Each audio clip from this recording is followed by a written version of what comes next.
Hello, आप सबका स्वागत है हमारे यूट्यूब चैनल सिविल नेक्सस में। तो आज हम अपनी इस वीडियो में क्वांटिटेटिव एप्टीट्यूड के एक बहुत ही important topic profit and loss के बारे में बताएंगे।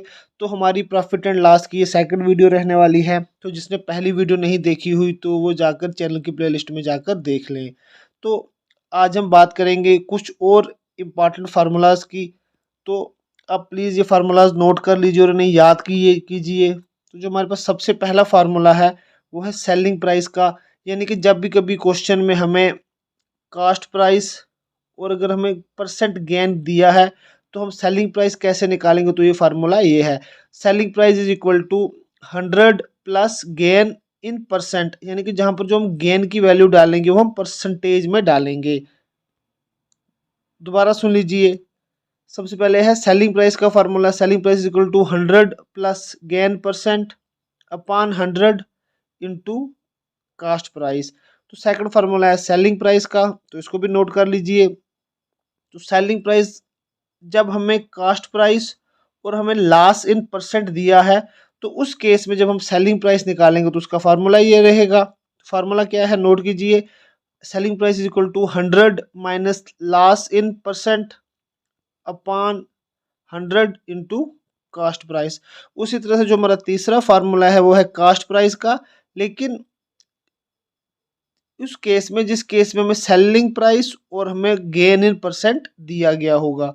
तो ये फार्मूला क्या है, cost price is equal to 100 upon 100 plus gain percent into selling price. और उसी तरह से जब हमें लॉस और सेलिंग प्राइस दिया होगा तो उस केस में हमें कैसे कास्ट प्राइस निकालें, तो उसका फार्मूला ये वाला है। तो ये भी आप नोट कर लीजिए। दोबारा से देखिएगा। जब भी कभी हमें सेलिंग प्राइस निकालनी होगी, याद रखना, जब भी कभी हमें सेलिंग प्राइस निकालनी होगी तो डिनोमिनेटर में आएगा 100। जैसा कि अब पहले फार्मूला दूसरे फार्मूला देख सकते हैं, डिनोमिनेटर में 100 है तो गेन के केस में प्लस गेन करेंगे और लॉस के केस में माइनस लॉस करेंगे। और इसी तरह से जब हमें कास्ट प्राइस निकालनी होगी तो न्यूमरेटर में 100 रखा जाएगा। तो वही उसके बाद गेन के केस में प्लस करेंगे और लॉस के केस में माइनस करेंगे। उम्मीद है कि आपको ये चार फार्मूले आपने अपनी कॉपी पे नोट कर लिए होंगे और साथ में इनको याद भी कर लिए होंगे। तो चलिए अब हम इन्हीं फार्मूलाज के ऊपर बेस्ड कुछ क्वेश्चन करते हैं। तो जो हमारे पास सबसे पहला क्वेश्चन है वो है फाइंड सेलिंग प्राइस। हमें क्या निकालना है, selling price when cost price and gain in percentage given. अभी हमने ऊपर जो फार्मूला देखा था उस फार्मूला के अकॉर्डिंग जो हमारे पास सेलिंग प्राइस का फार्मूला क्या था, selling price is equal to 100, selling price equal to 100 plus gain in percent upon 100 into cost price. अब हमारे पास 100 था फार्मूले वाला, तो गेन इन परसेंट क्या है हमारे पास 20%। 100 प्लस 20% अपॉन 100 इंटू 56.25। अब हमें क्वेश्चन में जो कास्ट प्राइस दिया गया है वो क्या था, 56.25। याद रखिएगा जो हमने गेन डालना है यहाँ पर वो गेन इन परसेंट डालना है हमेशा। जैसे 20% था तो हम यहाँ पर 20 वैल्यू ऐड कर देंगे। तो 100 प्लस 20 हो गया 120। तो डिनोमिनेटर में क्या था फार्मूला के अकॉर्डिंग 100 इंटू कास्ट प्राइस जो कि 56.25 थी। जब हम इन सभी को सॉल्व करेंगे तो हमारे पास आंसर आ जाएगा 67.50। सबसे पहले हमें इन क्वेश्चन में क्या करना है, सबसे जो बेसिक नेसेसिटी है वो ये है कि हमें जो भी हमने चार फार्मूलाज अभी ऊपर लिखे थे या कुछ चार के चार फार्मूलाज याद होने चाहिए। तो उसके बाद एग्जामिनर कुछ भी पूछ सकता है। हो सकता है एग्जामिनर आपसे कास्ट प्राइस पूछ ले, लेकिन उस केस में सेलिंग प्राइस और गेन इन परसेंट दिया होगा तो उस केस में हमें क्या निकालनी है, कास्ट प्राइस। तो हम इसी फार्मूला को यूज करेंगे तो वैल्यूज को इधर उधर करके आंसर निकाल देंगे जो भी हमें क्वेश्चन में पूछा गया होगा। तो चलिए अब हम नेक्स्ट क्वेश्चन करते हैं। उम्मीद है ये समझ चल गया होगा आपको, नोट भी कर लिया होगा आपने। तो नेक्स्ट क्वेश्चन क्या है, फाइंड सेलिंग प्राइस। अब हमें सेलिंग प्राइस निकालना है जब हमें कास्ट प्राइस और लॉस दोनों दिया गया है। पहले वाले केस में गेन था तो इस वाले केस में हमें लॉस दिया गया है। तो वही जो फार्मूला था, selling price equal to 100 minus loss in percent upon 100 into cost price. हम पूरी वैल्यूज को पुट करेंगे।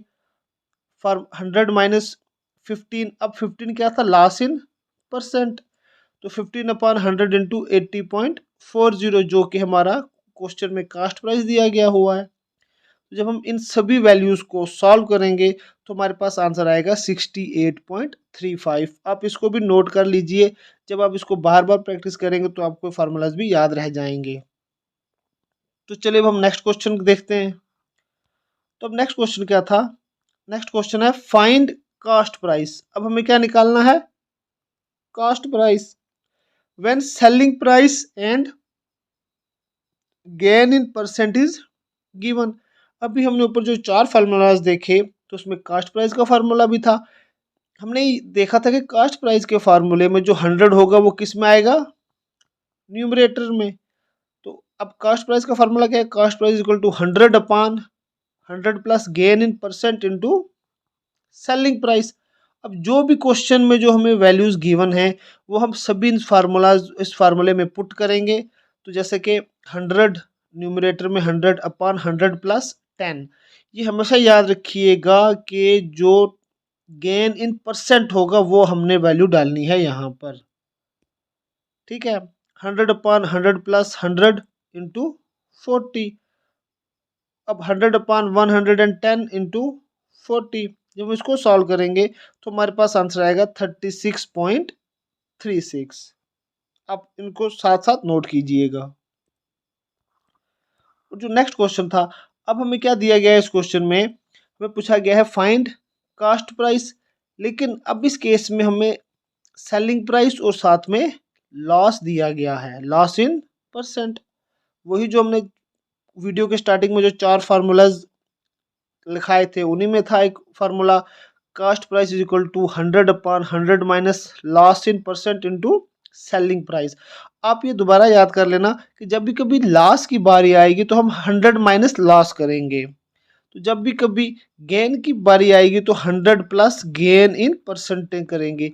तो अब 100 न्यूमरेटर में होगा या फिर डिनोमिनेटर में होगा, वो डिपेंड करेगा कास्ट प्राइस के ऊपर। अगर हम कास्ट प्राइस निकाल रहे हैं तो 100 न्यूमरेटर में आएगा, जब कभी हम सेलिंग प्राइस निकाल रहे हैं तो 100 डिनोमिनेटर में आएगा। तो अब हम इसी क्वेश्चन के अकॉर्डिंग जो भी डाटा गिवन है, अगर हम वैल्यूज पुट करेंगे 100 न्यूमरेटर में 100 अपॉन 100 फार्मूला वाला माइनस लॉस इन परसेंट जो कि क्या है 20, वो पुट किया into selling price. Selling price हमें क्या गिवन है 50। तो जब हम इन सभी को पुट करेंगे, जब इसको सॉल्व करेंगे तो हमारे पास आंसर आ जाएगा 62.5, ठीक है ना। तो उम्मीद करता हूँ ये भी आपको अच्छे से समझ चल गया होगा और आप साथ साथ नोट भी कीजिएगा।